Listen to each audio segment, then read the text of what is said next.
The North Korean economy is an isolated and tightly controlled command economy, or in other words, communism.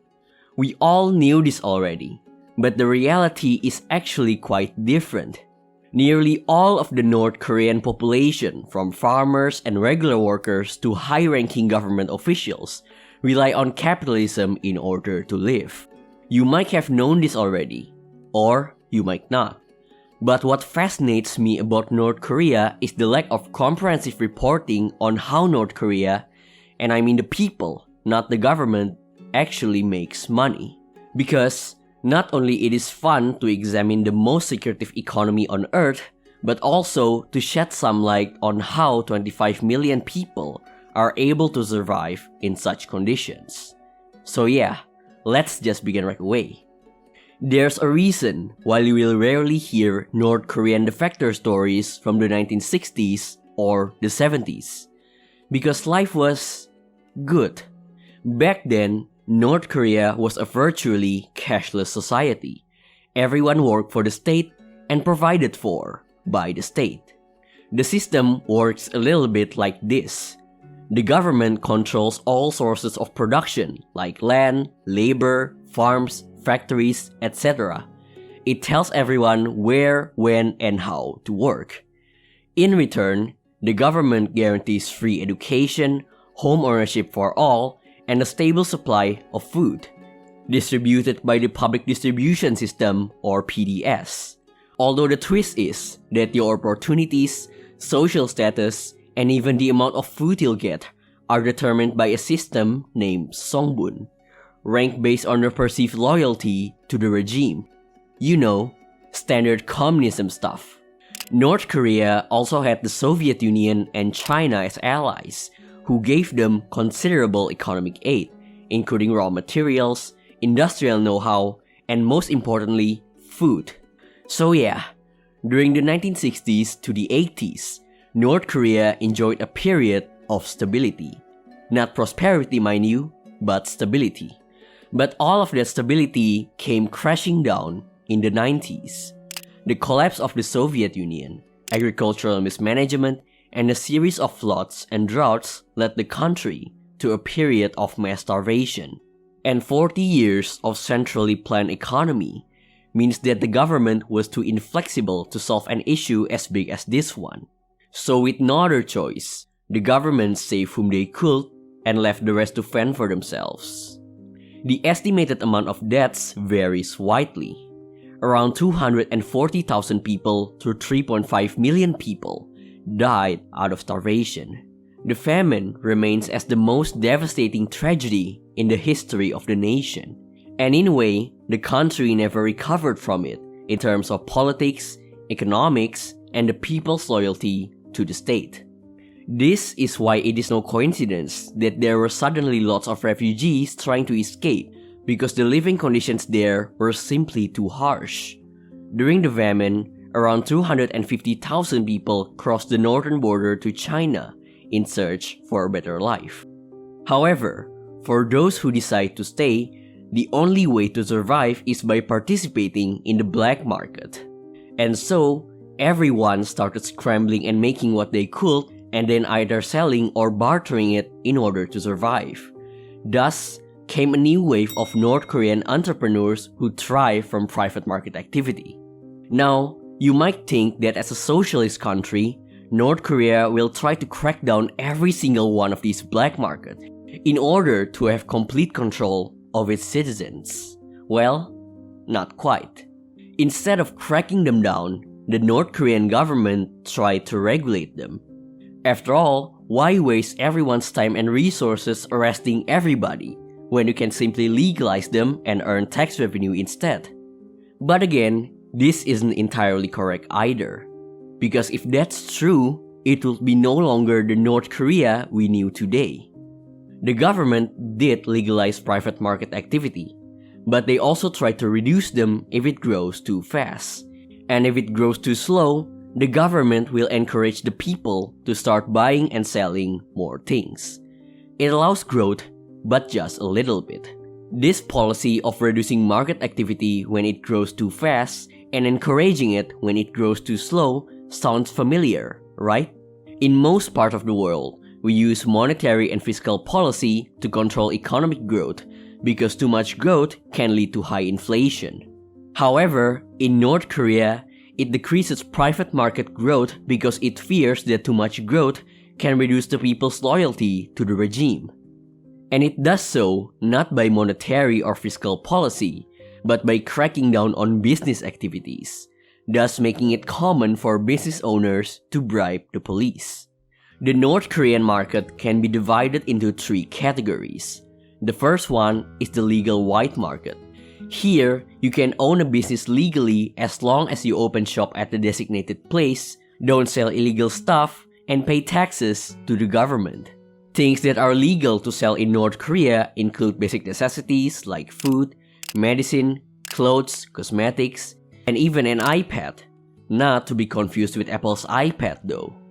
This is a satellite photo of all available legal markets in North Korea, collected by Beyond Parallel and CSIS. It contains 436 dots, with each dot representing a geographical location with hundreds or even thousands of stalls, with the largest one being Sunam Market, located in the eastern province of Chongjin, which occupies an area of 23,000 square meters and generates an estimated $850,000 per year for the government.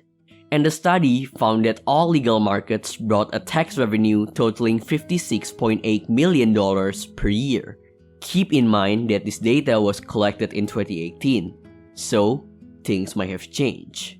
Perhaps one of the greatest success stories of opening a business in North Korea is by this man, Patrick Soh, a Singaporean-based entrepreneur who in 2009 opened the first hamburger franchise, Samtaesong, in North Korea, a country that had absolutely no idea what a hamburger was. Despite all the challenges, North Koreans love it, and since then, it has expanded greatly and has about 30 outlets. 5 are sit-down restaurants, and the rest are takeout stands. And it also sells waffles, French fries, and cola. Even the Supreme Leader himself had once paid a visit to one of its restaurants. The next market category is the gray market. These are semi-legal markets that are kind of illegal, but bribe the right people with the right amount of money and you'll be okay. Probably. It is hard to map out exactly what the gray market includes since it is such a broad term and there is a lack of reliable data, but it may involve public and private transportation, the real estate and commodity market, and the financial market. The third market category is the infamous Jangmadang, or the black market. It includes everything that operates outside of state control. It is more prevalent in the poor rural countryside with fewer supervisions and more poverty, especially along the northern Chinese border where smuggling activities thrive. The black market sells literally everything, from food and daily necessities that might be restricted by the state, imported mobile phones and data SIM cards to contact people abroad, to tapes of South Korean TV series and BTS music videos. And no, that's not a joke. Also, most of the transactions in North Korea in all types of markets will involve foreign currency, mainly the Chinese yuan and sometimes the US dollar in bigger cities. This is because trust in the North Korean won is low, even among North Koreans themselves. Now, the million-dollar question is, how big is the black market in North Korea? Well, that's the thing. We'll never know for sure. But what we do know is that capitalism is already the norm in North Korea, with everyone engaging in private market activity, one way or the other. And this is where it gets fascinating. Because North Korea is a vastly different country compared to the rest of the world, it also has several unique traits of capitalism that can never be seen anywhere else. A rule for everyone who grew up in North Korea is, if you want to put food on the table every day, the only way to do it is to become an entrepreneur. Now, this might sound familiar. In the Western world, many people actually feel that working to a 9-to-5 job will never get you rich, and the only way to ever become rich is by opening a business. It is also the same situation in North Korea, but turned up to 11. State jobs pay terribly, unless you're from a rich family. The stock market doesn't even exist, and the real estate market is not an option, at least not until you're rich. So everyone, and I mean everyone in North Korea, engage in private market activity, both legally and illegally. To figure out just how bad the pay from state job is, we can look to a study by the Korea Institute for National Unification. When asked if they were paid the proper wage by their workplace, only 12 out of the 251 North Koreans interviewed said their income was appropriate. A different study by Beyond Parallel found that 72% of respondents receive almost all of their household income from the private market, and 83% of respondents from the same study reported that outside goods and information to be of greater impact on their lives than decisions made by the state. Given the significance of private market activities on people's daily lives, it is characteristic of the North Korean government to further regulate the market.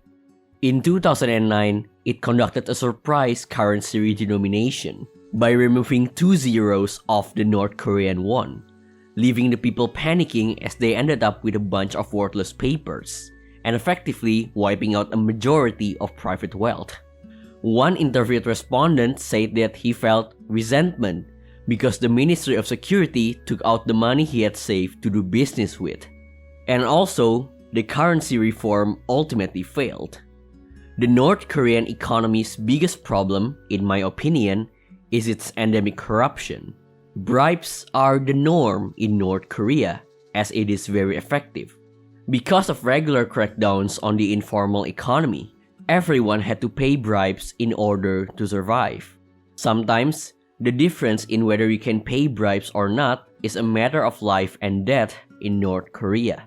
Another situation that cannot be seen anywhere else is regarding women's rights. You see, most men in North Korea are stuck in their terribly paid jobs for most of the day, leaving only a few hours at most to pursue their side hustle, which may earn multiple times more. And they can't just quit their jobs like all of you can because that is against the law.